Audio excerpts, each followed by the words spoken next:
based on what? Something God did to the Egyptians, so that they will remember that this was what he did to the Egyptians. They have no co-equal. They don't have any parallel institution to compare themselves with. No. They have no competitors. So God has first male bond. The devil do not have first male bonds. That is what God wanted to do before they rejected him. So that priesthood was based on adoption for the purposes of what? Ceremony, for the purposes of memorial. So if Israel is gathered and all of them are priests, those people will represent them as priests. But remember, the foundation of that priesthood is not based on obedience. If you are born a Levite, automatically you become a priest. Now, you may be breaking the laws, and you can break the laws for no one to see you. You can kill somebody, no one will see you. Steal somewhere, no one will see you. Bear false witness, and you will not be caught. And you will still be a priest based on that setup. But that priesthood is only priesthood before men. Memorial or ceremonial priesthood is priesthood before men. It is just like this clerical priest that we have today. You go and learn letters, and how do you go? You'll be certified, given license, and you'll be a priest before men. It doesn't mean that you've obeyed God's voice and covenant. The seminaries or the Bible schools cannot determine if you've obeyed God's voice and keep his covenant before they certify you. Before they certify you. So, the type of priesthood that the Levites have is what is called ceremonial priesthood. It is for a memorial. So all the things that they do there are ceremonies. They are not real things.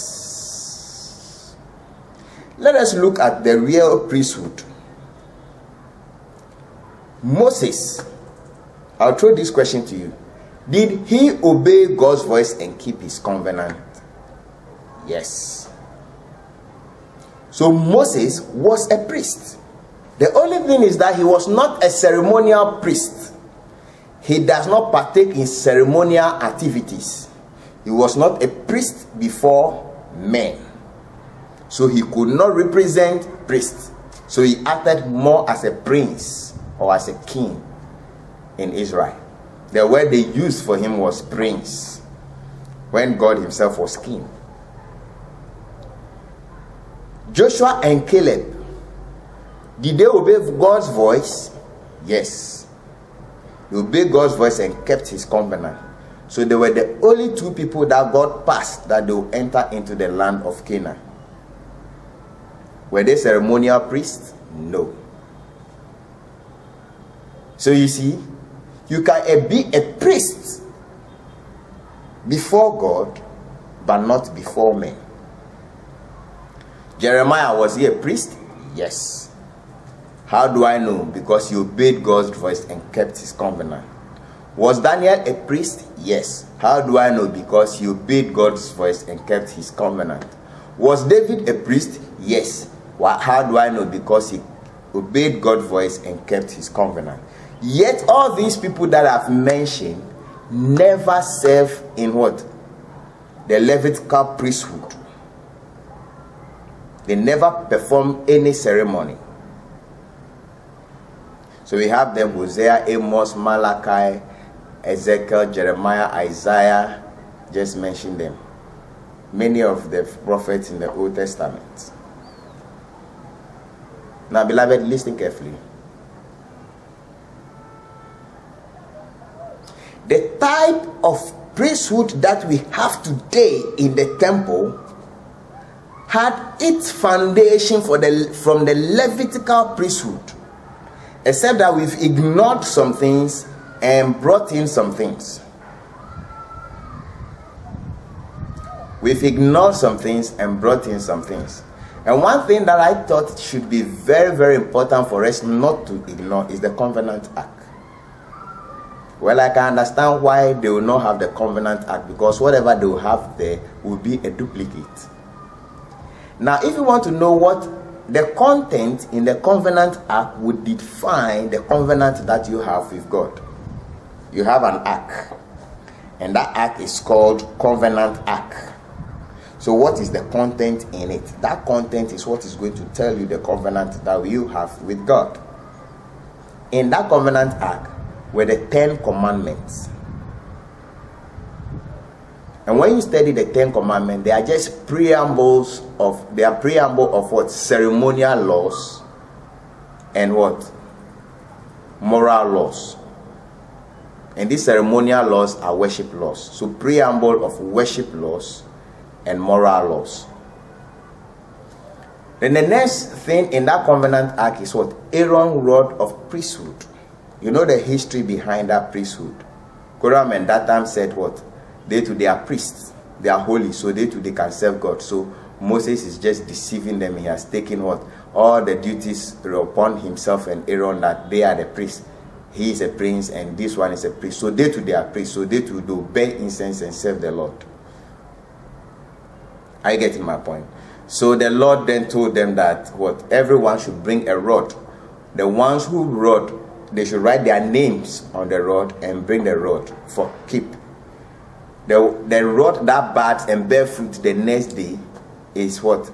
Is the rod that will signify that this person is what? The chosen priest of God. So if your rod bud and bear fruit the next morning, miraculously, then it means that God has chosen you as a priest. So all the tribes brought what? Their rods. And what? Only Aaron's rod budded and what? Bore fruit. So that rod of priesthood was also put in the covenant ark as a memorial. Then the last one was what? The manna that Israel ate. Which means the manna that they ate was what? Communicating a covenant message between them. That is why our beloved Lord Jesus Christ told them that your fathers ate manna in the wilderness and they are dead. This is the true bread. That is why the book of Revelation talks about the hidden manna. So though they were eating manna without knowing what they were eating, God exactly knew the reason why he was giving them one manna for 40 years and he was not changing it. The day that they complained, they grumbled against God, God gave them quails. So beloved, the type of priesthood that we have today is ceremonial priesthood. It was founded based on Levitical priesthood. But the real priesthood, which is based on obedience, are not people found in the temple. That is why those who wrote the Bible for us were not temple priests. Moses was not a temple priest. Joshua was not a temple priest. Mention them. Jeremiah was not a temple priest. Isaiah was not a temple priest. Ezekiel was at a point. By the time that he started writing the book of Ezekiel, he was not a temple priest. Samuel was a Nazarite at a point in time, but when he became a prophet, he was moving from place to place. Though he made burnt offerings to the Lord, but he was not serving in the temple. So almost all those who wrote the Bible for us were not temple priests. That doesn't mean that temple priest is wrong. Remember, as I told you earlier on, that the Levites were there. The first male borns were there when God gave them priesthood based on obedience. So the first priesthood was based on obedience. The other one was symbolic, was ceremonial, for a memorial, representative priesthood. They are supposed to represent Israel whenever they are looking for priests. So their functions are more ceremonial functions and not real functions. And yet, this is what we have copied and